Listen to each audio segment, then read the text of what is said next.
So Trump humiliates South Africa President Cyril Ramaphosa at the White House, and today we're going to discuss how. My name is Ambassador Tim Ford Jr. of the African Union AUCS, and I've been living over in East Africa, Tanzania for almost 5 years now, and I help my people invest, rebuild, and return to the continent of Africa and build generational wealth through real estate. But today, we're going to talk about the President of South Africa, Cyril Ramaphosa, going over to the United States of America and meeting President Trump at the White House and how he disrespected him. So let's go. So Trump made President Cyril Ramaphosa sit in the White House and watch a video of Julius Malema alleging that there's threats and genocide going on with white farmers over in South Africa. Now we all know recently Trump just granted refugee status to about 50 Afrikaners that decided to come over from South Africa and go over to the United States of America. So he's just attempting to continue to push this narrative that there's a genocide going on to white farmers over in South Africa. Trump used this video to support his claims of a so-called white genocide in South Africa, a narrative popular among certain right-wing circles, in the U.S. He criticized South Africa's land reform policies and affirmative action laws, labeling them as discriminatory towards the white community. Now, Ramaphosa went there in an effort to improve the bilateral trades that was going on with the United States of America and South Africa. But instead, the meeting was highlighted with deep-seated racial tension over race issues, land reforms, and international perceptions about what's really going on over in South Africa. But there was a white South African businessman who was actually in the office while this was going on, and he told President Trump that there's no white genocide going on. Like, what are you talking about? He said crime is a widespread issue in South Africa affecting all communities, not just white people. Now, the hypocrisy is crazy. The fact that Trump is trying to use his platform and talk about what's going on in South Africa when even in America, as we speak, my people, our people are being historically taken advantage of, and everything that he talked about, he's claiming that South Africa is doing. America is literally doing it to our people over there as we speak. Now, so it's crazy that he would be in his office trying to paint this narrative and lie that something is going on when what he's trying to blame people for is actually going on in his country. He's not even doing anything about it. He's actually planning to double down and make things worse for the people over there. He ignored South Africa's widespread violence against all communities and its history of white oppression. Trump shared false genocide claims, showing a video of protest mounds he miscalled graves of 1,000 plus farmers.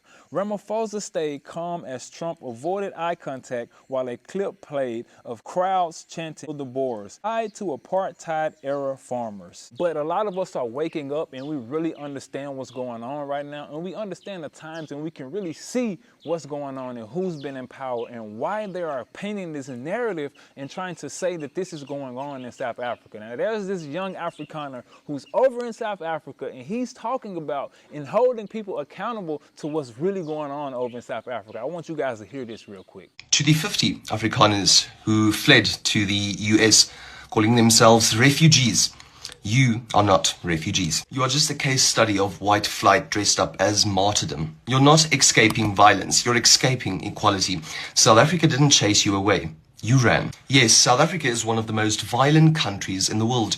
Yes, brutality exists. But let's be honest, violence affects all communities, not just white farmers. Black, colored, Indian, and yes, white people are all targets of a national crime crisis. What we have is a breakdown in safety, not a white genocide. This is not ethnic cleansing, it's criminal collapse, and running to the US won't fix it. You are part of a 7% minority, but somehow still manages to control over 70% of the wealth. That is not persecution, that's privilege on a guilt trip. And let's be real, if we tried to relocate just half of the Afrikaans population, it would take decades, billions in logistics, and you'd still end up culturally homeless in a country that don't want your apartheid baggage. You're not brave, you're not victims. You're scared of a world where you don't get to be in charge, and that makes the rest of the Afrikaans community cringe, because you make us look weak. South Africa is broken, and it's our problem to solve. So if you don't have the spine to do so, stay gone. Now, y'all just heard him say They are 7% minority, but they own 70% of the wealth in South Africa. So they have a right to want to change and reform things, because ever since the apartheid happened over in South Africa, many of the white people that's in place over there, they have been taking advantage of the people of South Africa, and the government that's in place has not been treating the people properly. So they are at a point, they're to a point where they're like, you know what? We don't have to keep dealing with this. I keep saying this in every video. People are tired of having to deal with this type of stuff, and they are starting to stand up and say, you know what? Why are these people continuing to disrespect us?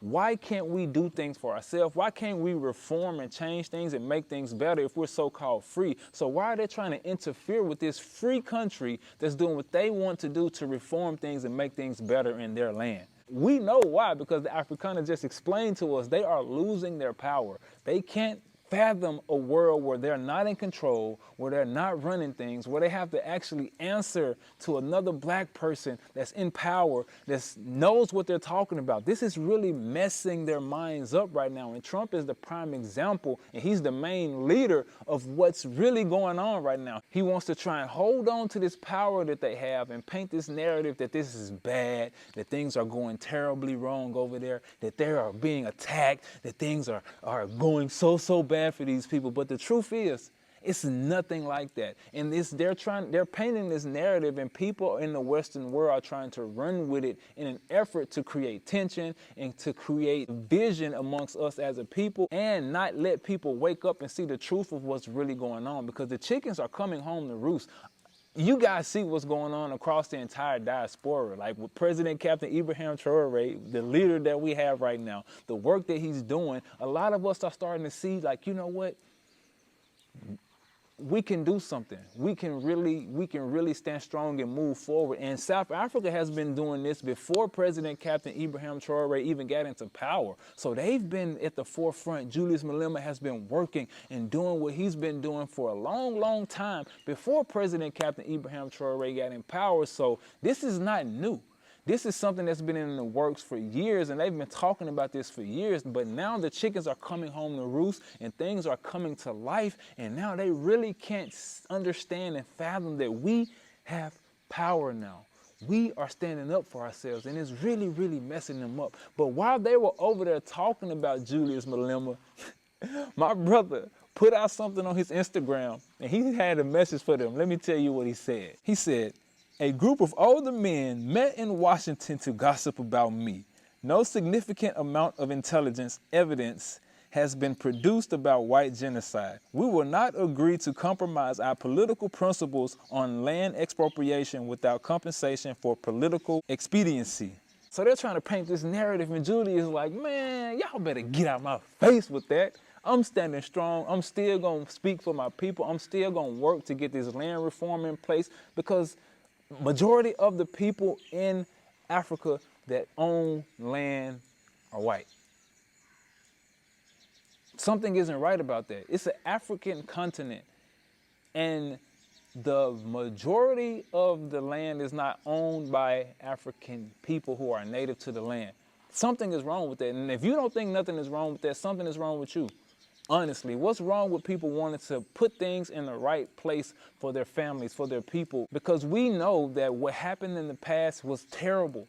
We can all agree that what happened to our people in the past is terrible. So we need to right these wrongs and fix what's going on so that we can change what's going on around the world. And we clearly see that they do not want that. But this is what has to be done. It's written. First, before I go any further, I want you guys to do me a quick favor real quick, okay? Now, I've been looking at my analytics, and it's letting me know that 70% of you guys that watch the content are not subscribed to the channel. Now, I appreciate you guys watching. I appreciate the love, but just do me a quick favor real quick. Hit that subscribe button so you can subscribe to the journey so that more people can see what we have going on, and this will help us reach more people to get this message out so that they can see what's really going on the continent of Africa, and while we continue to bring this type of news and give you guys the history that I've learned and show you some of the real estate opportunity that's here in East Africa, Tanzania. So make sure you hit that subscribe button to help me out, all right? Now, President Ramaphosa responded with this. President Ramaphosa responded by denouncing the chants in the video, but emphasized that such rhetoric does not reflect official government policy. Now, I'm sure the way that this went down, he feels highly highly disrespected. Like, he came over there to talk about trade. He was trying to mend the relationship that they had and trying to see if he can help his people get some trades going on, to get some money flowing again. And he was bombarded with this type of disrespect. And they've already spoken about this. He's addressed this several times on his podiums over in South Africa and said that, hey, there's nothing going on like that. I don't know why you're talking about this, because that's clearly not the truth. So when he got into that office and he turned that television on and forced him to sit there and watch that, man, Trump wouldn't even make eye contact with him. While the video was going on, it's being reported that he wouldn't even make eye contact with him. If you're watching our content, you're probably interested in coming over to the continent of Africa, where you're in luck. I have a free document that gives you everything you need to know in order to have a solid foundation so that you come over here successfully. All you have to do is sign up to our newsletter at our website, and you'll be sent that document directly to your inbox. And also, we have a free course that gives you everything you need to know so that when you decide to come over here, you have everything you need so that you can be good to get started. And we offer Swahili courses as well for those who are interested. If you want to be well-rounded and speak the language of Swahili so that you can come over here and be competent and handle your business properly, join us in our self-paced Swahili course as well. And we also offer consultations for those who are interested. I will sit on the phone with you and answer all the questions that you have to make sure that you and your family know everything you guys need to know so that y'all can make a smooth transition over here to the continent of Africa. And last, but certainly not least, we have a membership community of like-minded individuals who are working together and coming over here to the continent of Africa to hold each other accountable and build alongside one another. So if you're interested in joining our community or taking advantage of any other resources that we have for you guys, make sure you just click the link in the description box and join us at our website, and we got you, all right? Since we're here, got to show y'all some of the products real quick. This natural body baby. Natural body. Yeah, natural product. Natural body. Yeah. Natural body. Yeah. Yeah. Come closer. Come. Busy Beachy. Karibu. And also, if you're interested in getting an herbal consultation to learn traditional methods and ways to help you overcome any illness or sickness you've been dealing with, click the link in the description box and sign up for our herbal consultations now, and my beautiful wife got you. And also, if you're interested in learning how to make herbal products and learning the traditional methods to foster in healing from different diseases, and also how to set up FDA GMP compliant herbal businesses, join us in our FordsHerbal Medicine Academy, where my beautiful wife, licensed herbal practitioner and student midwife, will teach you how to do everything in order to set up your business properly and learn how to make your products properly. So join us if you're interested. Karibu. And a lot of our people are wondering, like, why did he even go over there?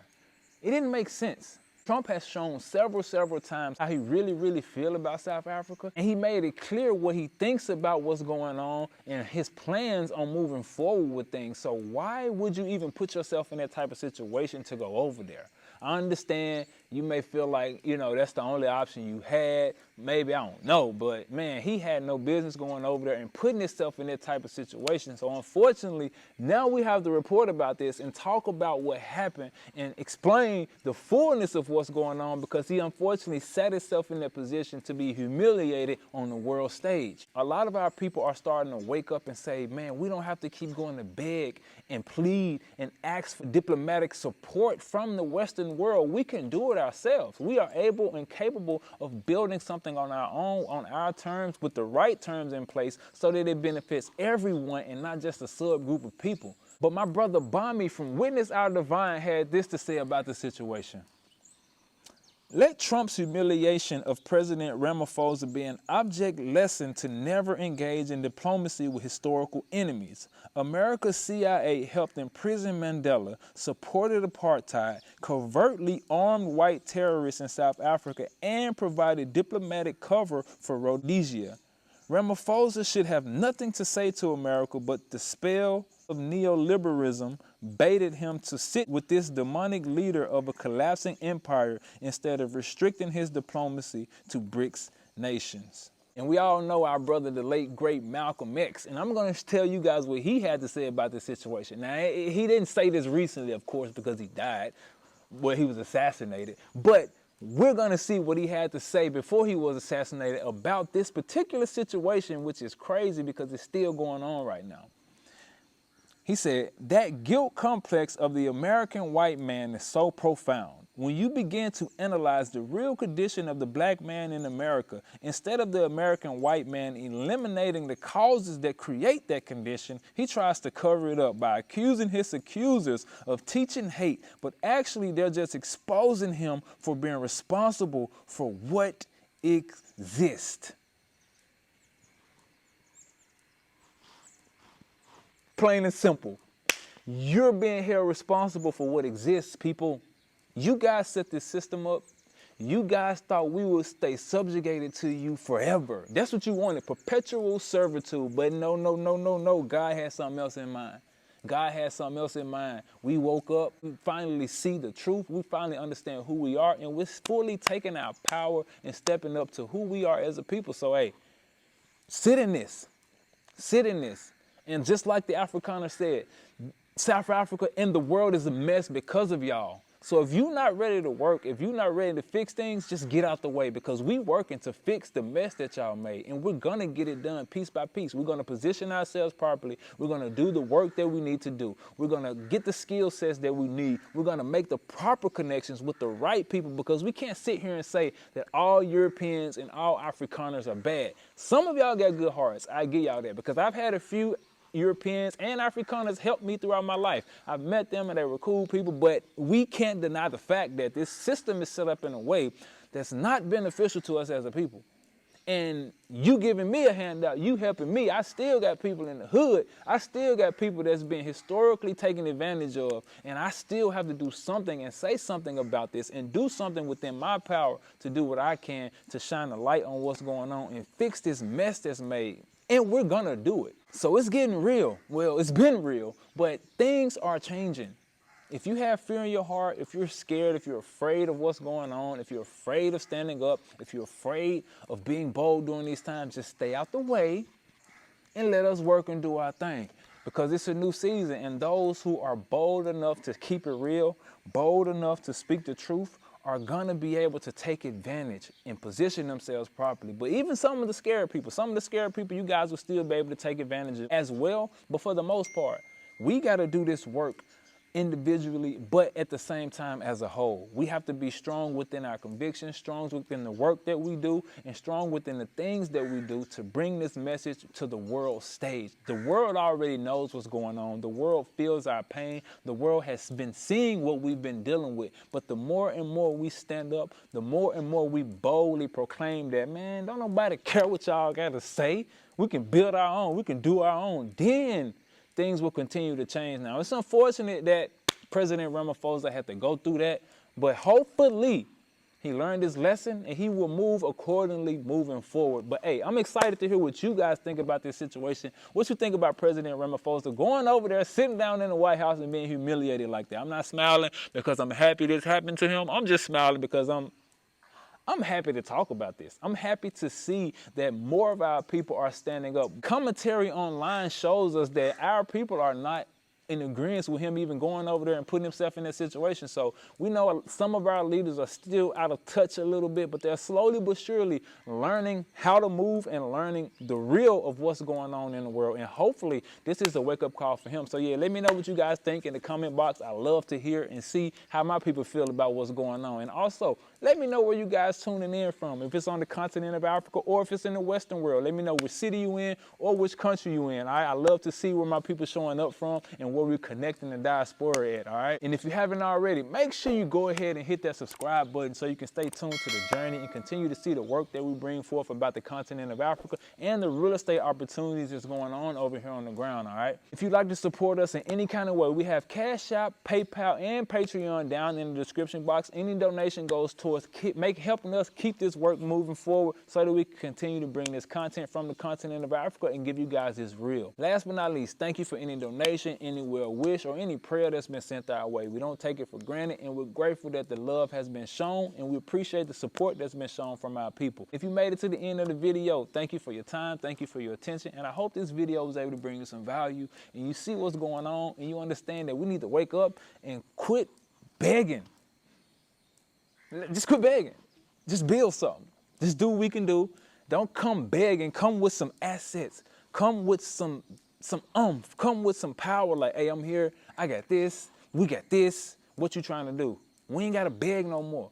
We understand what's going on, so let's position ourselves properly, all right? Y'all stay strong out there. Make sure y'all keep the shalom peace, and let me know how y'all feel in the comment box, all right? Shalom.